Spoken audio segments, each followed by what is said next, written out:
बड़ी पुरानी कहावत है, कहते हैं दूध का जला छाछ भी फूक फूक कर पीता है। क्या ऐसा ही कुछ हुआ है? अभी बड़ा हाय तौबा मचा हुआ है। सऊदी अरब और पाकिस्तान के बीच में ठीक वैसी ही ट्रीटी साइन हो गई है जैसी ट्रीटी इंदिरा गांधी ने रूस के साथ साइन करी। अब आगे क्या होगा? सबसे बड़ी बात ये कि क्या सऊदी अरब ने पहले से भारत को बता कर रखा है? दूसरी बात ये कि क्या ये ट्रीटी है या सचमुच में कुछ और साइन हुआ है? अगर भारत हमला कर देता है पाकिस्तान पर तो आगे क्या होगा? बहुत सारी चीजें हैं। दुनिया भर से रिएक्शन भी आने शुरू हो चुके हैं। हमेशा की तरह वर्ल्ड मिरर के इस एपिसोड में जानने को मिलेगा बहुत कुछ, इसलिए वीडियो को अंत तक जरूर देखें। हमने देखा कतर में बैठक हुई और कतर में बैठक होने के बाद एक नाटो बनाने की बात, और अगर आपने मेरी उस वीडियो को देखा होगा, मैंने बताया कि इसमें एक देश था जो 2015 से ही कह रहा था कि एक नाटो बनना चाहिए, वो था इजिप्ट। और इजिप्ट अपने आप को मुखिया के तौर पर लाना चाहता था अपने 20,000 सैनिकों के साथ। लेकिन क्या सऊदी अरब इस चीज को बर्दाश्त करेगा? नहीं। अब सऊदी के सामने दो समस्याएं आ गई है। सऊदी के सामने एक समस्या है ईरान और दूसरा समस्या है अमेरिका। एक बार MBS से जब सवाल किया गया था कि क्या आप परमाणु हथियार बनाएंगे, तो MBS ने कहा था कि देखो, परमाणु हथियार एक ऐसा हथियार है जो सिर्फ तबाही और तबाही लाता है, इसलिए मैं ऐसे हथियार की तरफ नहीं जाना चाहूंगा। लेकिन अगर ईरान बना लेता है तो फिर मैं भी बनाऊंगा। ये बात उन्होंने अपने इंटरव्यू में बिल्कुल साफ साफ कहा। अब इस बीच देखने को मिला कि इजराइल ने कतर पर हमला कर दिया, और कतर पर हमला होने के बाद वैसे तो डोनाल्ड ट्रंप ने कहा कि मुझे नहीं पता था ये हमला हो गया, लेकिन ये जो 51 देश बैठे हैं मीटिंग में, उन्हें एक चीज समझ में आ गई कि हम अमेरिका के ऊपर भरोसा नहीं कर सकते हैं। इजराइल के लिए अमेरिका हर फैसले में हामी भर सकता है और ये हमारी सुरक्षा के लिए सबसे बड़ा सवाल बन गया है। अब सऊदी अरब के साथ क्या था? सऊदी अरब यहाँ पर अभी फिलहाल बैठक में शामिल तो हुआ, लेकिन कतर और तुर्की खास तौर पर ये कुछ ज्यादा उबल रहे थे। अब अगर देखें तो जियोपॉलिटिकल तौर पर एक ऐसा समय आ गया जहां पर किसी न किसी को मुखिया बनना था, क्योंकि ये एक ऐसा समय है जहां हर मुस्लिम देश इजराइल से कहीं न कहीं डर रहा है, खास करके अरब देश, और उन्हें लग रहा है कि कहीं हमला न हो जाए। इसमें जो भी देश लीडर बनकर सामने आएगा वो देश फिर पूरे मुस्लिम देशों का खलीफा बन जाएगा, ये बात भी तय है। अब यहाँ अचानक से एक ऐलान होता है, देखने को मिलता है कि जनरल मुनीर और शहबाज शरीफ ये सऊदी अरब पहुंचे। हालांकि इससे पहले ये कतर में दोहा में भी दोनों साथ साथ थे, फिर ये सऊदी अरब पहुंचे और सऊदी अरब में एक एग्रीमेंट फाइनल होता है, और इस एग्रीमेंट में कहा जाता है कि ये एग्रीमेंट कुछ वैसा ही है जैसा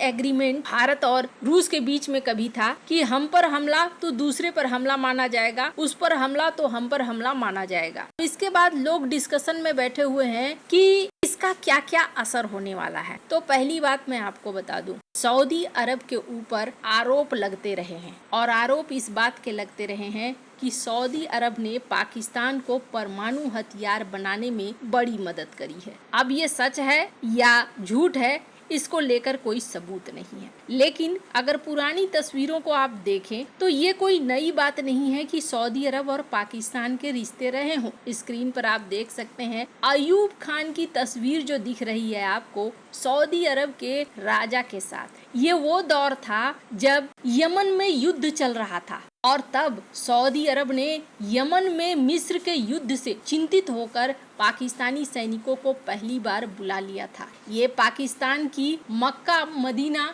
की रक्षा करने की इच्छा का प्रतीक, और उस समय पहली बार साझेदारी देखने को मिली। फिर 1979 की ईरानी क्रांति के समय सऊदी अरब डर गया, और सऊदी अरब को लगा कि कहीं ऐसा तो नहीं होगा कि ईरान हम पर हमला कर देगा, और यहाँ एक बार फिर से पाकिस्तानी सेना को बुलाया गया। कहा जाता है कि 1970 से 1980 के दशक में जब भारत परमाणु हथियार बना चुका था और पाकिस्तान अपना परमाणु कार्यक्रम बनाना चाहता था, उस बीच सऊदी अरब ने कथित तौर पर इस कार्यक्रम में अच्छा खासा पैसा लगाया। क्यों पैसा लगाया था? पैसा इसलिए लगाया था क्योंकि उन्हें पता था कि पाकिस्तान उनके बस में है, और इनडायरेक्ट तौर पर वो परमाणु हथियार कथित तौर पर हायर करना, कथित तौर पर परमाणु हथियार को अपने पास रखना चाहते। ये खुलासा एक ब्रिगेडियर जनरल फिरोज हसन खान की पुस्तक eating grass the making of the Pakistani bomb में वर्णित है, जिसमें कहा गया है कि यहाँ पर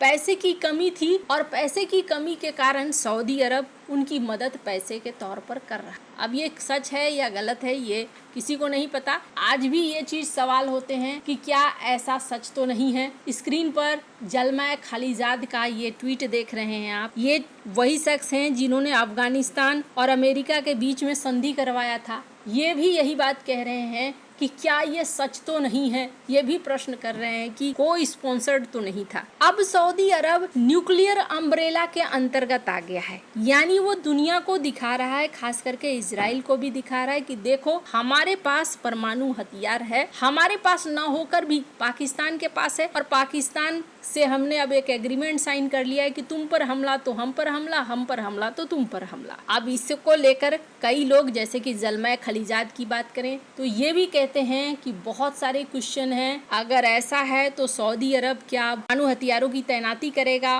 और क्या इन मिसाइलों से इजराइल पर हमला हो सकता है। खैर कंवल सिब्बल वो भी ऐसे ही कुछ बातें कह रहे हैं कि ये तो मुश्किल है, पर सवाल ये है कि भारत के लिए क्या है। तो पहली बात ये, भारत और सऊदी अरब के बहुत अच्छे रिश्ते हैं। स्क्रीन पर भारत की तरफ से एक रिस्पॉन्स देख सकते हैं जिसमें भारत ने कहा कि हमें पता है, ये पहले से ही बातचीत चल रही है। अब यहाँ पर प्रश्न उठता है कि किसने बताया, क्या सऊदी ने लूप में रखा था कि इजराइल ने बताया कि ईरान ने बताया। इतना जरूर है कि सऊदी के साथ जैसे भारत के रिश्ते हैं, अच्छे रिश्ते हैं, सऊदी ने जरूर कहा होगा और सऊदी भारत में इस चीज को लेकर बातचीत पहले भी हुई है, ऐसा प्रतीत होता है। दूसरी बड़ी चीज ये है, भारत अगर हमला करेगा तो सऊदी अरब की सेना नहीं आएगी। ये पाकिस्तान के लोग भी बहुत अच्छे से जानते हैं और पाकिस्तान की सेना भी इस बात को जानती है। लेकिन हाँ, इजराइल अगर हमला करेगा तो पाकिस्तान की सेना को अब आना पड़ेगा। पर भारत के लिए समस्या क्या है, पाकिस्तान पर अगर भारत कार्रवाई करता है तो पाकिस्तान में सऊदी अरब की सेना तो नहीं आएगी, लेकिन ये हो सकता है कि पाकिस्तान फिर मदद मांगे सऊदी अरब से